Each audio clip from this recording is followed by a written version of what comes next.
ఆ తర్వాత మొదలైందండి విధ్వంసం.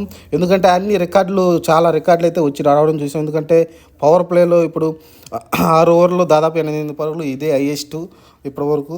ఎందుకంటే అసలకి ఈ సీరీస్‌లు కాదు, ఈ టోర్నమెంట్‌లో ఐపీఎల్ స్టార్ట్ అయిన కాడ నుంచి ఒక పవర్ ప్లేలో 6 ఓవర్లకి 88 పరుగులు ఇది హైయెస్టు.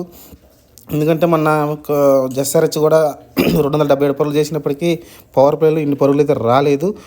ఇదే హైయెస్ట్ అనమాట. ఇంకపోతే ఆ తర్వాత వచ్చిన ఈ మ్యాచ్లో డెబ్యూ చేశాడు రఘువంశీ అని కొత్త కుర్రాడిని డెబ్యూ చేశారు. అతనైతే మళ్ళీ అందిపుచ్చుకున్నాడు. అతను కూడా 200 స్ట్రైక్ రేట్తో అయితే 27 బాలల్లోనే 54 పరుగులు చేసి నరానికి తోడుగా అయితే విధ్వంసం చేశాడు. 3 సిక్స్లు 5 ఫోర్లతో అయితే మంచి బ్రైట్ ఫ్యూచర్ అయితే అతనికి ఉంది. ఎందుకంటే ఆ పిచ్ మంచి బ్యాటింగ్ ట్రాక్ బాగుంది. అతనైతే దాన్ని సద్వినియోగం చేసుకున్నాడు. ఎందుకంటే మిగతా బ్యాటర్స్ ఎవరు చేసుకోలేకపోయారు. ఇప్పుడు మనం డీసీలో చూస్తే వాళ్ళు ఎవరు కూడా పృథ్వీ షా కానీ వార్నర్ కానీ పెద్ద సద్వినియోగం ఎవరు చేసుకోలేకపోయారు.